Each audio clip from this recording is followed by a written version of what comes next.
Alors, est-ce que vous êtes un bon mari potentiel pour une femme ukrainienne ou une femme russe, une femme de l'Europe de l'Est? Est-ce que vous vous posez cette question? Est-ce que quand vous regardez les vidéos, vous vous dites « ça c'est pour moi » ou « ça c'est pas pour moi » puis vous avez un argumentaire derrière ça?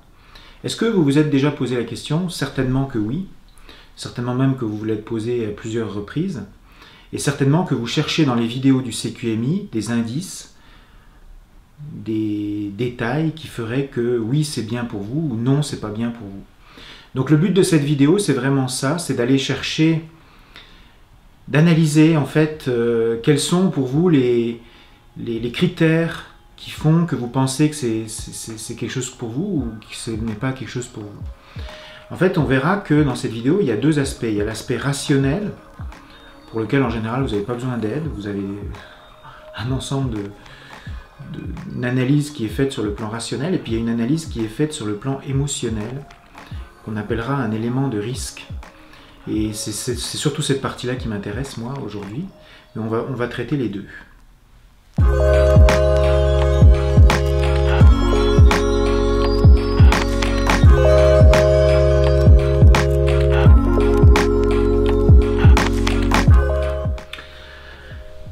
Alors, de temps en temps, je reçois des courriels d'hommes qui me disent Antoine, je m'intéresse à ce que tu proposes, mais tu comprends, je suis pas sûr que c'est pour moi, je suis pas certain que c'est quelque chose pour moi, et j'aimerais ça que tu me donnes des arguments, que tu me convainques. Je voudrais que on ait une discussion ensemble pour essayer de... Je vais t'exposer, mais en fait on appelle ça des objections en termes commerciaux. Et puis moi, je dois répondre aux objections. Voilà.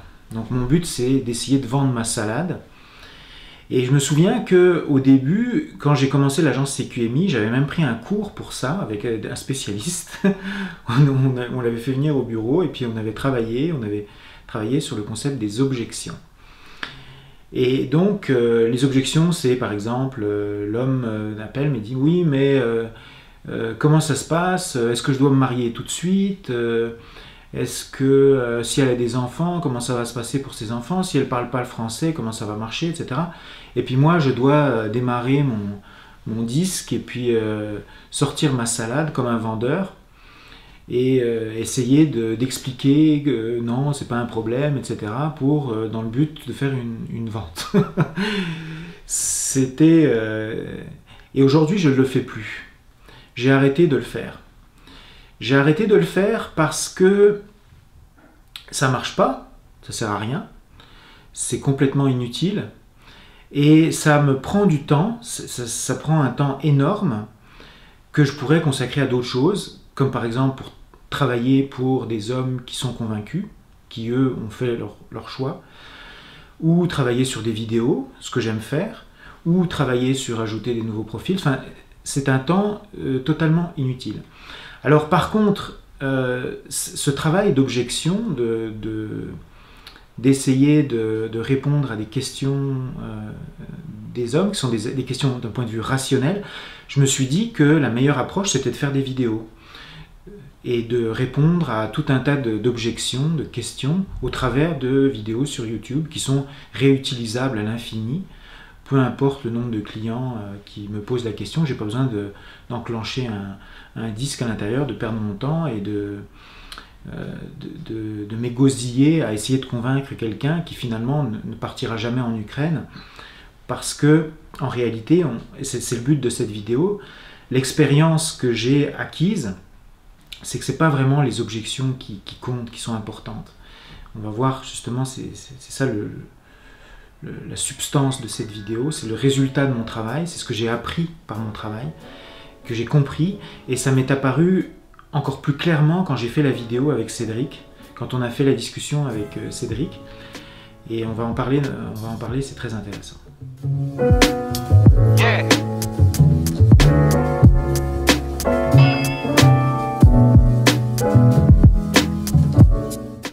Alors dans une prise de décision, comme le fait de s'inscrire dans une agence matrimoniale internationale, comme le CQMI, donc de rencontrer sa femme non pas dans son village, dans son travail, ou qui habite à côté de chez nous, comme Tinder. Vous savez, le principe de Tinder, c'est de chercher une personne qui est à proximité. Donc vous réglez dans Tinder, vous réglez la différence d'âge et le nombre de kilomètres que vous êtes prêt à faire pour aller rencontrer votre femme.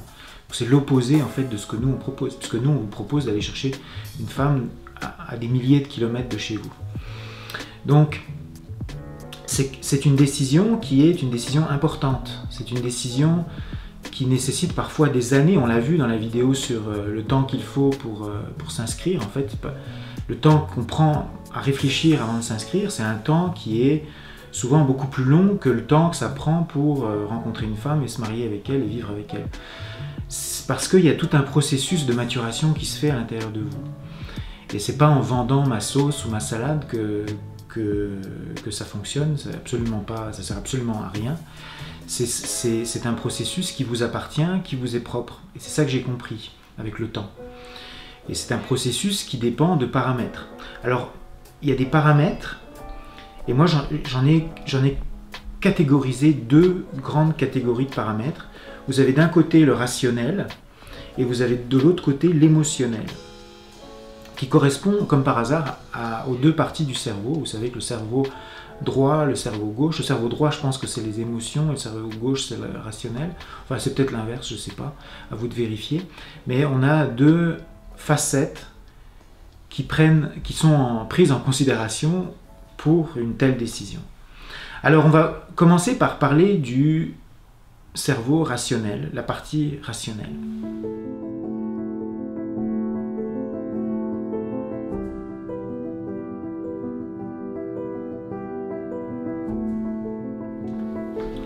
Alors pour la partie rationnelle, en général, vous n'avez pas besoin de mon aide.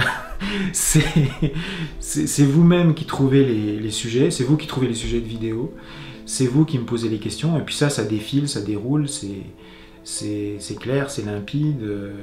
Puis là, mon argumentaire, vous le trouvez au fur et à mesure de mes vidéos. C'est assez clair. Bon, il y a tout d'abord, je dirais, en premier lieu, la question des arnaques. C'est sûr qu'il ne faut pas prendre une décision complètement irrationnelle de s'inscrire sur un site où vous avez des milliers de femmes en bikini qui ressemblent toutes à des top modèles ou à Miss Monde et qui, comme par hasard, acceptent une différence d'âge de 30 ans ou 35 ans et qui vous écrivent 15 lettres par jour parce que vous payez pour chaque lettre. Bon, faut arrêter d'être stupide. Enfin, il y a une limite à la connerie quand même. Il faut essayer de regarder les choses d'une façon raisonnable. C'est sûr qu'il y a plus de femmes en Ukraine et en Russie. Vous avez un ratio beaucoup plus élevé femmes-hommes que c'est le cas dans votre pays, mais ça ne veut pas dire que d'un seul coup, par un coup de baguette magique, vous allez devenir Alain Delon en traversant la frontière. Elles ont, elles aussi, des critères physiques, des critères de beauté, de statut social, etc. Donc oui, vous aurez peut-être un peu plus de succès à l'Est, mais c'est pas... il faut faire attention, quoi. Il y a des arnaques. Et les sites sont très en avant sur le plan psychologique pour vous arnaquer. Donc cet aspect rationnel-là, il est très important, je le pense. En tout cas, il n'est pas question de dire que le rationnel ou l'émotionnel, un des deux, est moins important que l'autre. Les deux sont aussi importants l'un que l'autre. Alors, il faut également avoir assez d'argent pour faire un projet comme ça. C'est vrai, c'est pas con. Il y a des gens qui me disent, ben Antoine, moi, j'aimerais le faire, mais j'ai pas assez d'argent. Puis ça, c'est tout à fait accepté. Ça, c'est bien. Ça veut dire que c'est des gens qui sont réalistes, qui comprennent. Parce que si on n'a même pas 5 000 € ou 5 000 $ devant nous pour faire ce projet-là, ça sert à rien. Enfin, on n'est pas, si on n'a pas d'emploi, si on est au chômage, si on est dans une situation précaire, il ne faut pas faire un projet comme ça, parce que vous allez vous mettre encore plus dans la merde, et vous allez mettre en plus une autre personne que vous dans la merde. Donc il faut avoir une situation stable. Il y a la question qui est une question radicale, c'est la question de la campagne. On a beaucoup d'hommes qui vivent à la campagne et qui veulent trouver une femme pour vivre avec eux dans la campagne. Donc ça, c'est c'est une question qui est très rationnelle et qui est une question qui est très importante. Mais ça, c'est des choses auxquelles qu'on a l'habitude de traiter, en fait. Donc, pour ça, c'est des choses qui sont claires, nettes et précises. Dans votre profil, c'est indiqué. Les femmes, on leur dit clairement, donc il n'y a pas de surprise à ce niveau-là. Mais c'est une question importante. Il y a la question des enfants. Les enfants, c'est aussi une question rationnelle, c'est une question importante. Par exemple, on a remarqué que les femmes qui avaient des enfants de sexe masculin, plus adultes, enfin des ados en fait, c'est très difficile, pratiquement impossible. Pourquoi? Parce qu'un jeune garçon qui a 14-15 ans, qui part avec sa mère dans un autre pays, pourquoi il vous adopterait comme son père? Enfin, ça ne fonctionne pas en fait pour ce genre de situation-là. Par contre, on a remarqué qu'avec les filles, ça marche très bien. Les enfants de sexe féminin, les petites filles, elles ont besoin d'un père. Et comme les pères en Ukraine et en Russie sont absents, l'intégration se fait magnifiquement bien pour les filles de tout âge d'ailleurs. Alors qu'avec les petits garçons, c'est plus difficile. Sauf s'ils sont tout petits, où là, de toute façon, ils n'ont même pas connaissance de leur père. Mais ça, c'est des questions rationnelles qui sont aussi des questions importantes. Il y a la question que vous posez tous, pourquoi elle veut quitter son pays, pourquoi elle veut quitter ses amis, sa famille, etc. Ça aussi, c'est des questions qu'on adresse dans presque toutes les vidéos, avec les entrevues des femmes. Puis vous allez avoir encore d'autres entrevues, puisque là, Borislava est en train de travailler sur les rendez-vous, avec les entrevues que je vais faire au mois de mars. Les femmes en parlent, elles expliquent que la famille c'est important pour elles, etc. Donc elles sont prêtes à quitter leur pays, puis que pour elles, ce qui est le plus important, c'est d'avoir un homme dans leur vie. La question aussi qui vient souvent, c'est le permis de conduire. Est-ce que le permis de conduire va être valable? Il y a une période de validité de 6 mois. Ça, vous pouvez... Votre meilleur ami, c'est Google, vous cherchez et puis vous allez trouver toutes les réponses à ces questions-là, ou dans les vidéos du CQMI, où j'en parle abondamment. C'est toutes des bonnes questions, c'est des questions du cerveau rationnel. Les questions rationnelles, c'est des questions importantes, très importantes, et vous devez les prendre au sérieux, et c'est bien que vous les posiez. Et puis, pour répondre à toutes vos questions rationnelles, allez sur les vidéos du CQMI, puis vous allez en voir un paquet auquel je réponds. Alors, il y a la question aussi des études, des équivalences de travail. Vous dites, cette femme, elle est avocate, est-ce qu'elle va pouvoir garder son métier quand elle va arriver au Canada ou en France? Non, parce que la loi n'est pas la même en Ukraine qu'en France ou au Canada. Si elle est médecin, est-ce qu'elle va pouvoir continuer son métier au Canada ou en France? Au Canada, la réponse c'est non, parce qu'il faut qu'elle recommence ses études. Si elle est comptable, oui, on a beaucoup de femmes qui sont comptables. Pour les comptables, c'est très facile de s'adapter. Ils ont juste une année de mise à niveau à faire, et, en tout cas ici, et puis après, elles peuvent continuer leur métier. Donc ça dépend des métiers. Donc il y a aussi cet aspect-là qui est important, parce qu'il y a un aspect financier qui est associé avec ça.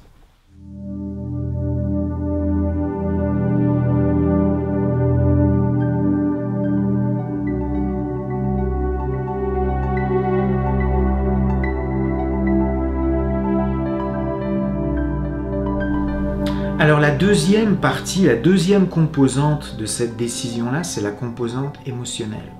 C'est le facteur de risque.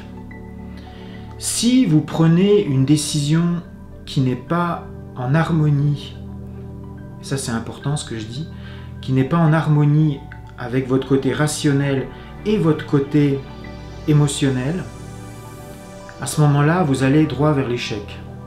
Et ça, je le dis avec preuve à l'appui, expérience à l'appui.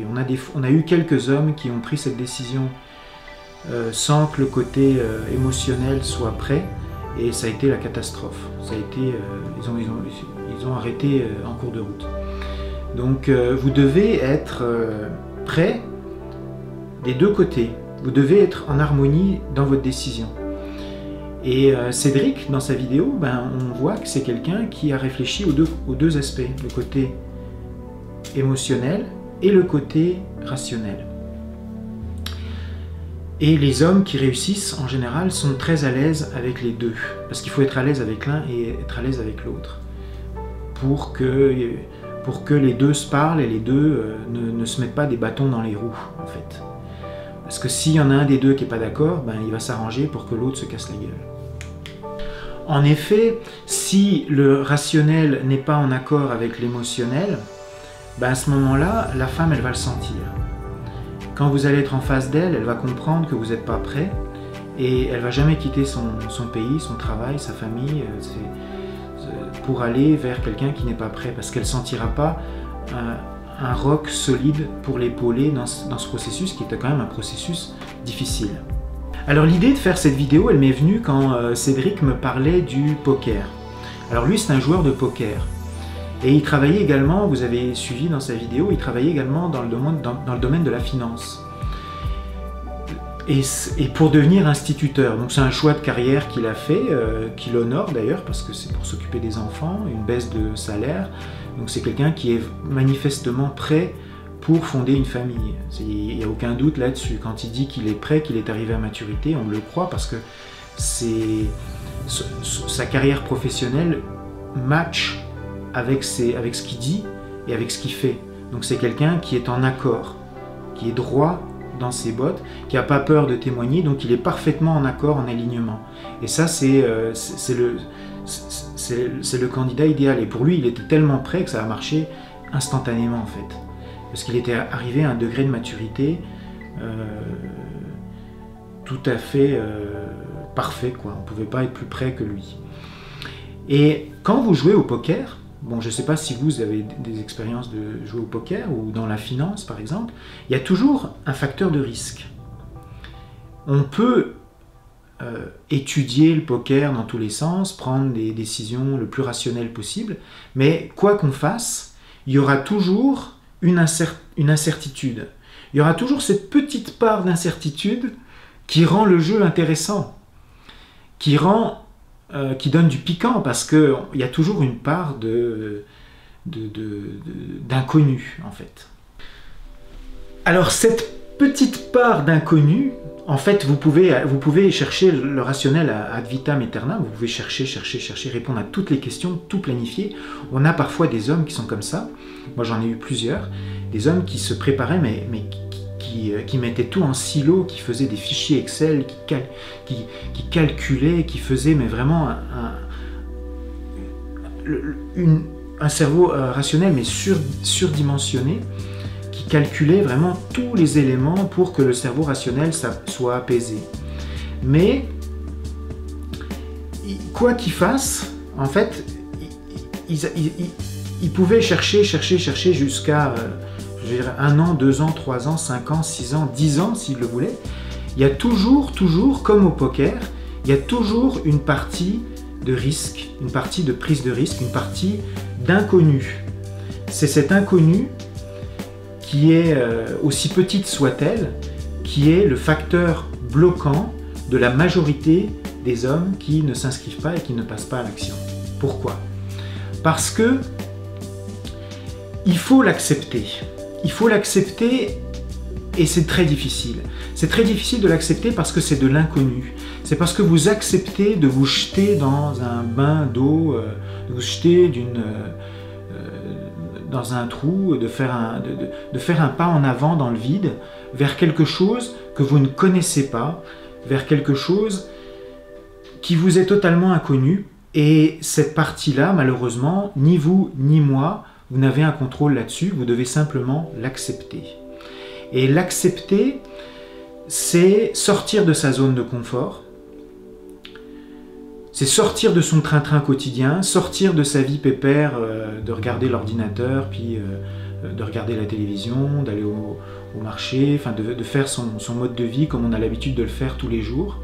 Et ça, c'est très très difficile, et surtout quand on a déjà un certain âge, quand on a déjà une vie à laquelle on est habitué, et ben de se dire que éventuellement cette vie pourrait changer, et ben c'est effrayant. C'est effrayant et c'est la raison, je vous le dis, c'est la raison principale qui fait que la majorité des hommes ne s'inscrivent pas et ne passent pas à l'action. Alors, il y a des tas de théoriciens, hein, des gens en psychologie, en séduction par exemple, qui expliquent qu'il n'y a pas de progrès possible en tant qu'être humain si on ne sort pas de sa zone de confort. Si on n'accepte pas d'aller à un rendez-vous avec une femme, par exemple, même si c'est un rendez-vous dans son pays, en France, c'est effrayant, mais c'est aller vers l'inconnu, aller vers l'incertitude, aller vers quelque chose qu'on n'a pas l'habitude de faire. Et c'est quelque chose qui potentiellement peut avoir un énorme impact sur notre vie. Par exemple, j'en ai parlé abondamment dans la vidéo sur la peur de réussir. C'est une vidéo que j'aime beaucoup et qui va aller d'ailleurs dans une playlist en droite ligne avec cette vidéo-là, parce que c'est exactement le même thème. Il y a des hommes qui comprennent qu'en s'inscrivant au CQMI, ils ont une grosse probabilité de réussir. Et c'est cette probabilité de réussir qui les effraie et qui fait qu'ils ne s'inscrivent pas. Parce que s'ils réussissent, leur vie va changer, ils vont être avec une femme, ils vont avoir un nouveau mode de vie.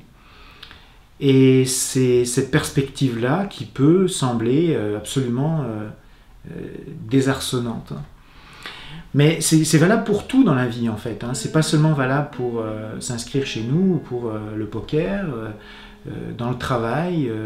Quand on veut par exemple démarrer une nouvelle activité professionnelle, comme ce que j'ai fait avec le CQMI, j'ai dû accepter une part énorme de risque, de laisser tomber tout ce que j'avais fait dans le domaine de l'informatique, puis de démarrer à zéro dans quelque chose pour lequel j'étais absolument pas formé, dans lequel j'avais pas fait mes études. Est-ce que j'allais pouvoir gagner ma vie avec ça?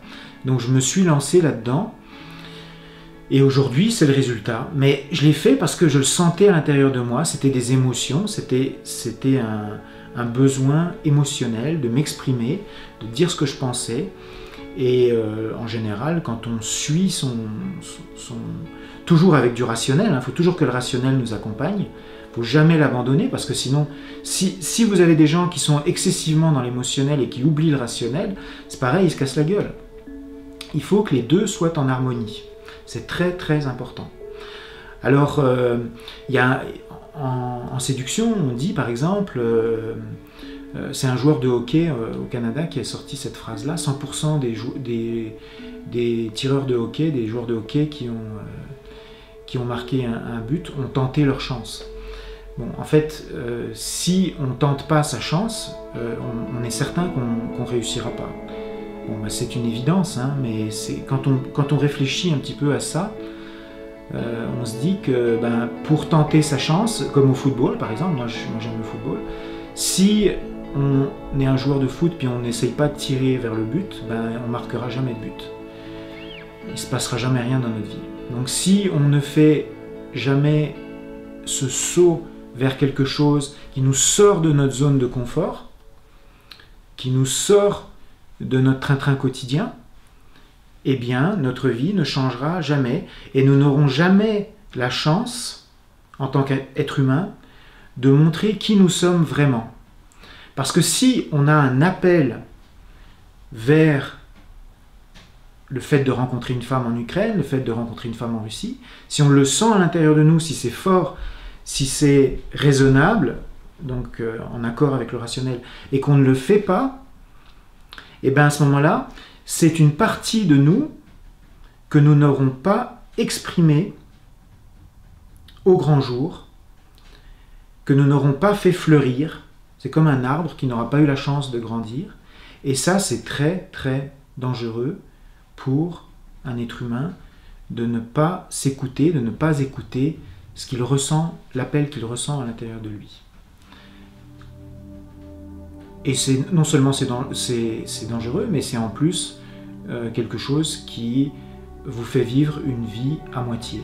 Alors par exemple, moi il y a un auteur que j'écoute beaucoup sur YouTube qui s'appelle Gary Vee, et lui, il dit par exemple aux jeunes entrepreneurs qui veulent démarrer une carrière dans une profession quelconque, il leur dit allez dans les maisons de retraite, puis allez passer une journée de bénévolat, allez parler avec les gens, puis vous verrez les gens qui passent leur temps à dire je regrette de ne pas avoir fait ci, je regrette de ne pas avoir fait ça.